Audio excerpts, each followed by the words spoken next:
Posted by you / good surprise gone bad. My 25M girlfriend, 22F, is South African, and her native language is Afrikaans. I've been secretly learning Afrikaans without her knowing. I enrolled in online courses, which I've been using on and off for over a year. My plan was to surprise her and her family with my American Afrikaans when I meet her parents in person for the first time later this year. I never intended to eavesdrop, but learning Afrikaans in secret unintentionally exposed me to sensitive information that my girlfriend shared on the phone with her Afrikaans-speaking friends from South Africa. It was gossip I wasn't supposed to understand, but over time, I did. Here's what I've overheard in the past few months. My girlfriend is planning to surprise me on my birthday by reuniting with her high school metal band and putting on a show for me. She wants to tattoo the names of literally all the Harry Potter spells on her back but doesn't know how to tell me because she's afraid I'll talk her out of it. She casually mentioned that one of the unexpected differences between her glasses and contact lenses is that when she's on her knees looking up at me with her glasses on, my willy looks much bigger compared to what it looks like through her contact lenses. This is why she keeps her glasses on during sex. Ouch. She's convinced that my parents are swingers because, apparently, there are always attractive couples hanging out at my mom and dad's house whenever we visit. She secretly finished the entire series of Better Call Saul without me, even though we agreed to finish it together, so now she's pretending she has no idea how the show ends. She's thinking about canceling the high school metal band reunion for my birthday because she's no longer sure if it's appropriate to team up with two of her exes, who are original members of the band. She expects her dad not to like me.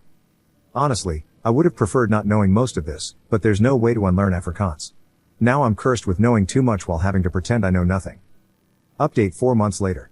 The following happened since my original post. 1. I asked my girlfriend to marry me in Afrikaans, and she said, ja.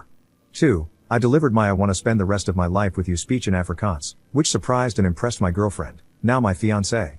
3. As soon as my girlfriend became my fiancé, I casually mentioned that I had secretly been learning her native language and had unintentionally been eavesdropping on several phone conversations she had with her Afrikaans-speaking friends about things I wasn't supposed to understand.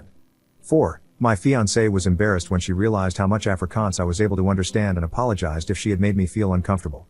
5. I accepted her apology, even though it was unnecessary, well, except for finishing Better Call Saul behind my back. That was playing with fire in our relationship, almost unforgivable. 6. My fiancé got one of the Harry Potter spells on her back, Erecto Patronum. I'm kidding, I stole that from another story. My fiancé is still considering getting her back tattooed. I told her it was her choice, but I advised her to avoid covering her entire back with Harry Potter spells like she's some kind of Death Eater Michael Scofield. 7. My fiancé might be right about her dad not liking me because his expression of disappointment and dread when he heard the news of our engagement was priceless. That said, I'll win him over, though, even if it kills him. Jokes. 8. My fiancé fully believes my parents are swingers based on the different couples she's occasionally observed coming and going whenever we visited my mom and dad. She wants us to investigate because, for some reason, it's fun for her to imagine me being the son of parents whose sex life is far kinkier than mine. I'm not interested in opening that door because I don't want to know what goes on in my mom and dad's bedroom. However, something tells me my fiancé will not rest until she has all the answers. 9. I made it clear to my fiancé that I had no problem with her reuniting with her high school band to perform at my birthday, unless it was uncomfortable for her that her exes were part of the band. My fiancé ultimately decided to cancel the band because of behind-the-scenes drama. The drummer, who was one of the exes, had apparently gained a lot of weight after high school and lost all confidence to perform in the band. The lead guitarist, the other ex, was only willing to participate if my fiancé agreed to play covers of gospel songs since he was now saved and no longer interested in playing the devil's music. The bass guitarist wanted money. 10. My fiancé still wears her glasses during sex. Second update 17 months later. Last time I was here, I shared an update related to my original post, but I deleted that update because I was excited to tell the internet, aka all of you, that my girlfriend and I got engaged. However, since then, not only have we gotten unengaged, but we've actually broken up. In my original post, my ex-girlfriend, who was still my girlfriend back then, had a wild theory that my mom and dad were swingers just because they always had people at their house. I never believed it, but I thought it was hilarious that someone thought my parents were that interesting. Not gonna lie, I struggled to move on after the relationship ended. My apartment had too many memories of my ex, so I called my parents to ask if I could stay with them for a bit to clear my head. They said yes. My dad even offered to pick me up, which I accepted. What should have been a 10-minute drive unexpectedly turned into a 45-minute one because my dad decided to take the long route back to their house. When he was done making dad jokes to help me get over my breakup, he started doing that weird dad thing where he's trying to bring up an awkward topic but finds it too uncomfortable to just spit it out. Instead, he ends up saying a bunch of words only he understands. I had to interrupt him and basically beg him to make sense. That's when my dad said that since it was unclear how long I was planning to stay, he felt compelled to prepare me for what I might see at the house. If my ex had been there at that moment, she would have punched me on the shoulder and said, I freaking told you, because my dad went on to confirm her swinger theory. This meant it was no longer a theory but the truth, or as I like to call it, trauma. By the time we finally made it to the house, my dad had made sure I knew everything I needed to know. I even made a list based on what I learned from him. 1. Both my parents were swingers when they met. 2. Swinging was not something they wanted to do while raising kids, so it was off limits when they became parents. 3. To see if they still got it, my parents returned to swinging once they had the house to themselves again. Spoiler alert, they still got it. 4. Hosting swinger parties became something they did frequently, usually with themes.